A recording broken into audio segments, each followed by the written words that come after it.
श्री शिवाय नमस्तुभ्यम। महाराज, क्या आपने कभी यह सोचा है कि हमें प्रतिदिन भगवान की पूजा करते समय कौन सी आरती करनी चाहिए?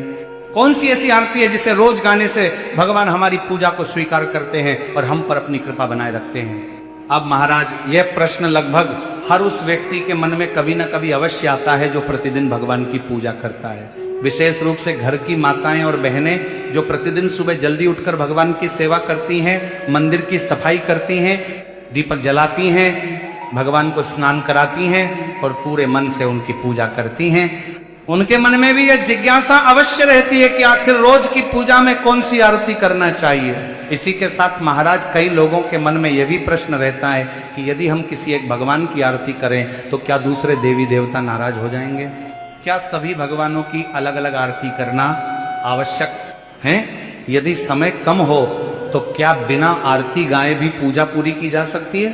पूजा के समय किन नियमों का पालन करना चाहिए और कौन कौन सी छोटी छोटी बातों का ध्यान रखना चाहिए जिससे हमारी पूजा सफल हो और भगवान हमारी भक्ति से प्रसन्न हो? ऐसे बहुत से प्रश्न हैं जो अक्सर भक्तों के मन में चलते रहते हैं। तो महाराज, इन्हीं सभी प्रश्नों का उत्तर आपको इस छोटी सी वीडियो के माध्यम से मिलने वाला है।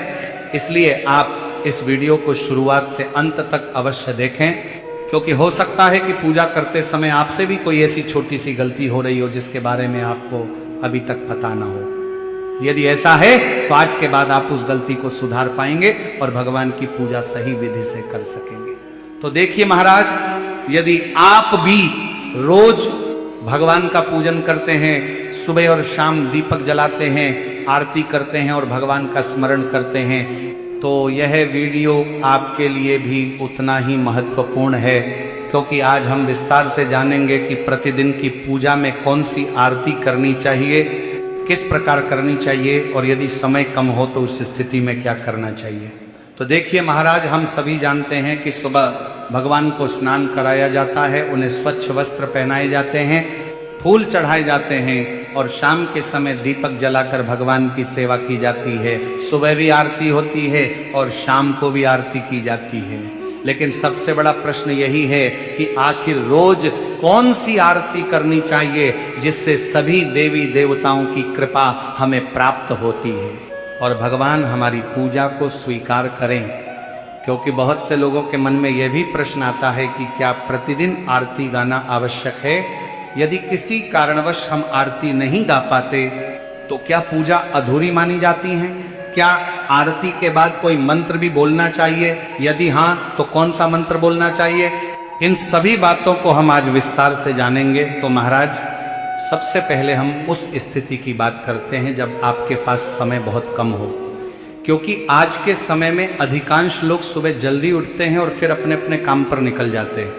किसी को नौकरी पर जाना होता है, किसी को व्यापार के लिए निकलना होता है, किसी को पढ़ाई करनी होती है और कई माताओं को भी सुबह जल्दी अपने कार्यों के लिए घर से निकलना पड़ता है। ऐसे में समय की कमी होना स्वाभाविक है। लेकिन महाराज, समय कम होने का अर्थ यह बिल्कुल नहीं है कि भगवान की पूजा छोड़ दी जाए। चाहे समय थोड़ा हो या अधिक, भगवान का स्मरण अवश्य करना चाहिए। यदि आपके पास केवल कुछ ही मिनट हैं, तब भी भगवान के सामने श्रद्धा से खड़े होकर उनका स्मरण अवश्य करें। तो महाराज, कई लोग सुबह जल्दी में भगवान का स्नान कराते हैं, फूल चढ़ाते हैं, तिलक लगाते हैं और फिर जल्दी जल्दी अपने काम के लिए निकल जाते हैं। लेकिन जल्दी होने के कारण वे आरती नहीं गा पाते हैं। तब उनके मन में यही प्रश्न आता है कि क्या हमारी पूजा पूरी हुई या नहीं? क्या भगवान हमारी पूजा स्वीकार करेंगे? यदि आपके मन में भी ऐसा प्रश्न आता है तो उसका उत्तर बहुत सरल है।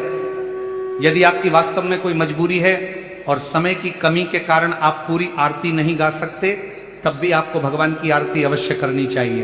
तो देखिए, सबसे पहले भगवान को स्नान कराइए, उसके बाद उन्हें स्वच्छ वस्त्र पहनाइए, फिर फूल अर्पित कीजिए।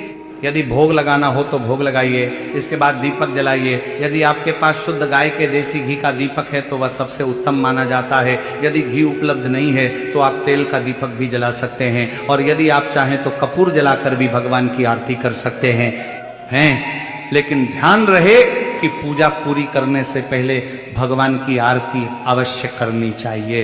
यदि समय इतना कम है कि आप पूरी आरती गाकर नहीं कर सकते हैं, तब भी दीपक या आरती की थाली लेकर भगवान के सामने श्रद्धा से आरती अवश्य उतारें। अब महाराज प्रश्न आता है कि ये आरती कैसे करनी चाहिए। तो देखिए महाराज, जिस दीपक से आपने पूजा की है या जिस थाली में दीपक रखा है, उसी थाली को अपने हाथ में लीजिए और भगवान के सामने श्रद्धा से घुमाइए।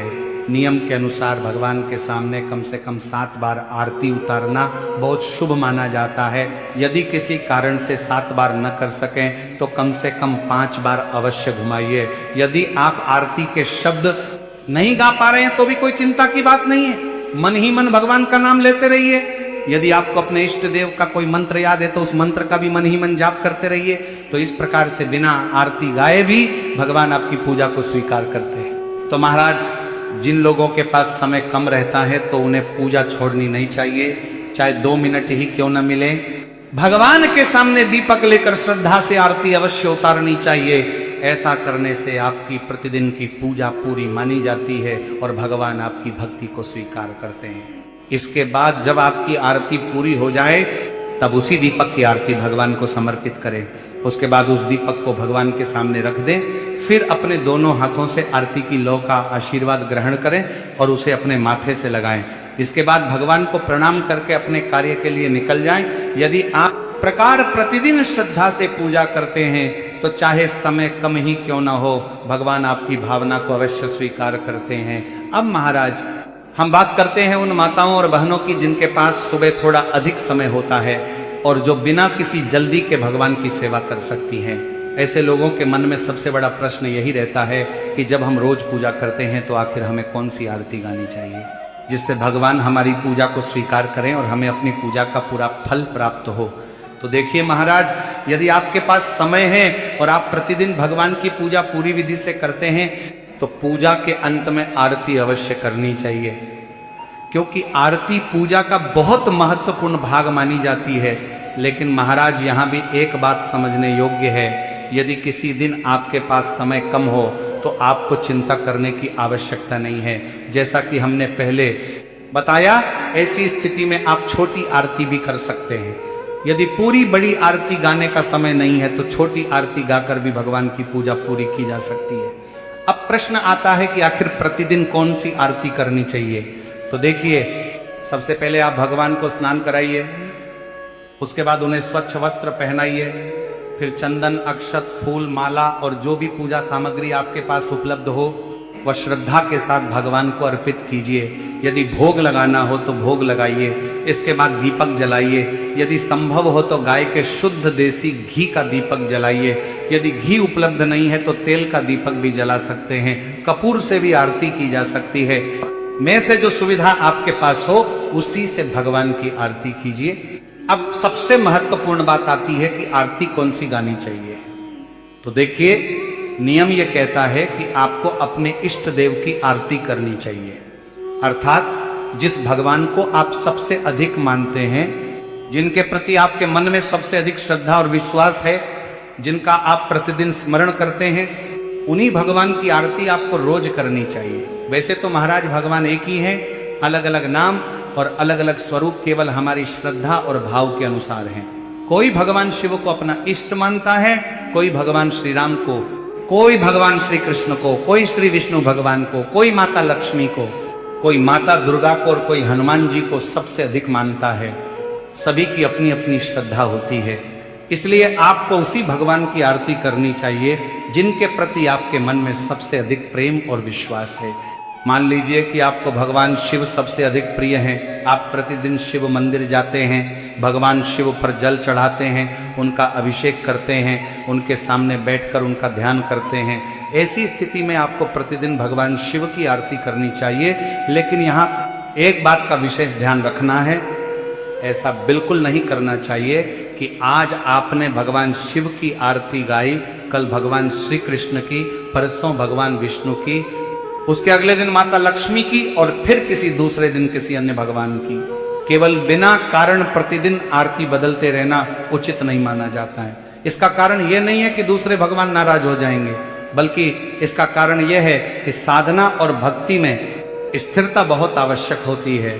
जब आप अपने इष्ट देव के प्रति निरंतर श्रद्धा रखते हैं और प्रतिदिन उन्हीं की आरती करते हैं, तब आपके मन में भी एकाग्रता बनी रहती है और आपकी भक्ति भी मजबूत होती जाती है। लेकिन इसका अर्थ ये बिल्कुल भी नहीं है कि आप केवल अपने इष्ट देव की ही आरती उतारें और घर में रखे बाकी देवी देवताओं को छोड़ दें। ऐसा नहीं करना चाहिए। यदि आप भगवान शिव की आरती गा रहे हैं, तब भी आपके घर के मंदिर में जितने भी देवी देवता विराजमान हैं, उन सभी की आरती उसी दीपक या उसी आरती की थाली से अवश्य उतारनी चाहिए।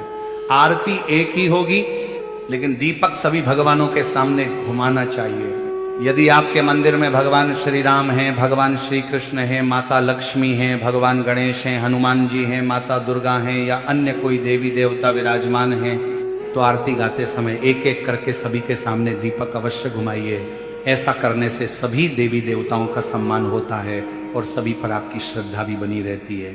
अब महाराज, कई लोगों के मन में यह भ्रम रहता है कि यदि हमने भगवान शिव की आरती गाई तो क्या भगवान श्री राम नाराज हो जाएंगे? यदि हमने श्री राम की आरती गाई तो क्या भगवान श्री कृष्ण प्रसन्न नहीं होंगे? यदि हमने हनुमान जी की आरती की तो क्या माता लक्ष्मी नाराज हो जाएंगी? तो महाराज, ऐसा बिल्कुल नहीं है। भगवान सभी एक ही परमात्मा के अलग अलग स्वरूप हैं। हमारे भाव अलग अलग हो सकते हैं, भगवान सभी, लेकिन ईश्वर एक ही है। इसलिए यदि आप अपने इष्ट देव की श्रद्धा से आरती करते हैं और साथ ही अपने घर के सभी देवी देवताओं की भी आरती उतारते हैं, तो सभी भगवान आप पर प्रसन्न रहते हैं। अब कुछ लोगों के मन में एक और प्रश्न आता है।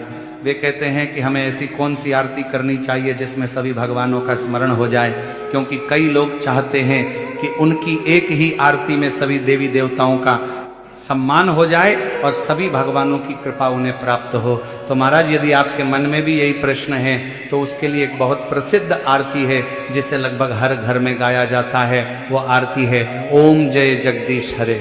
यदि आप प्रतिदिन अपनी पूजा में श्रद्धा के साथ ओम जय जगदीश हरे आरती गाते हैं और उसी समय अपने घर के मंदिर में विराजमान सभी देवी देवताओं की आरती उतारते हैं, तो ये बहुत शुभ माना जाता है। इसलिए यदि कोई माता बहन या कोई भी व्यक्ति ये चाहता है कि वह प्रतिदिन ऐसी आरती करे जिससे सभी भगवानों का स्मरण हो जाए, तो वह श्रद्धा के साथ ओम जय जगदीश हरे आरती गा सकता है।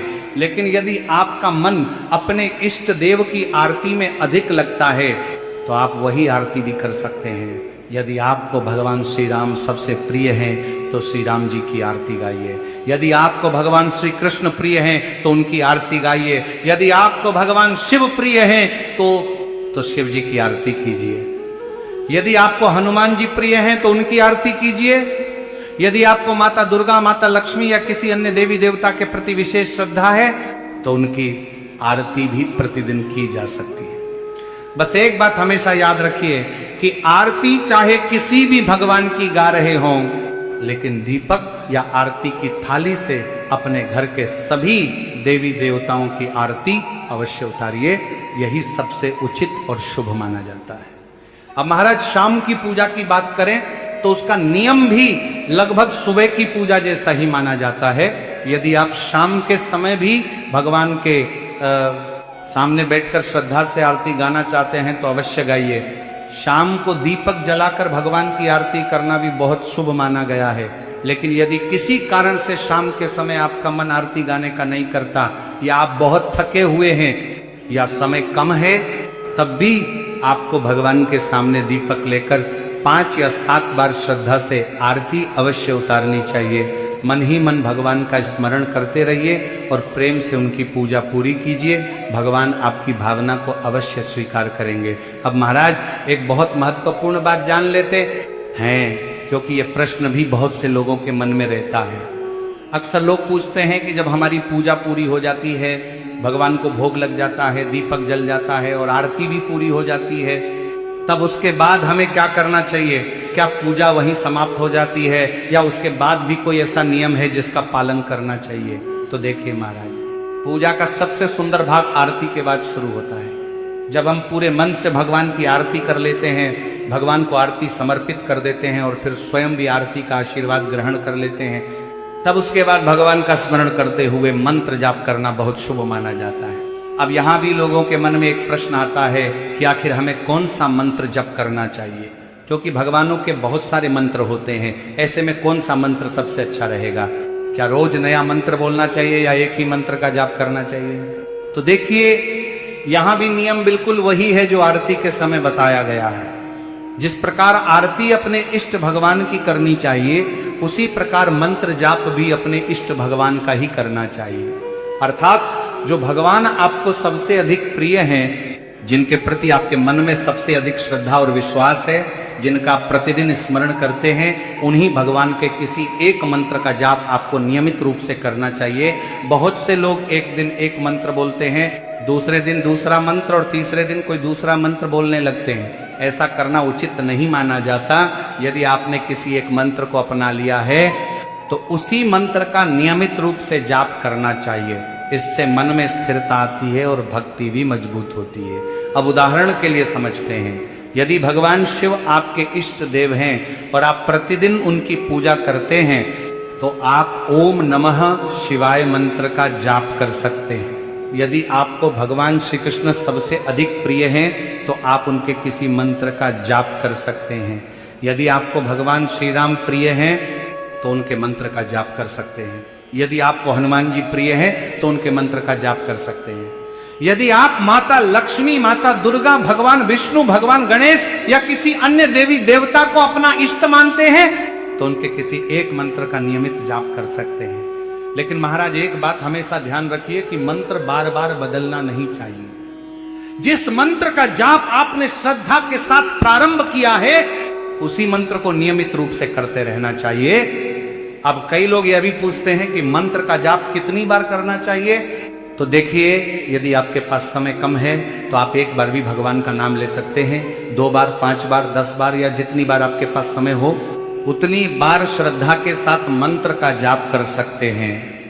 लेकिन यदि आपके पास पर्याप्त समय है और आप नियमित साधना करना चाहते हैं, तो फिर उस मंत्र का अधिक संख्या में जाप करना बहुत शुभ माना जाता है। परंपरा के अनुसार 108 बार मंत्र का जाप करना विशेष फलदायी माना गया है। इसलिए यदि संभव हो तो अपने इष्ट मंत्र का 108 बार जाप अवश्य करें। तो महाराज, इसी मंगल कामना के साथ हम भगवान से प्रार्थना करते हैं कि आपके घर में हमेशा सुख, शांति, समृद्धि और भगवान की कृपा बनी रहे।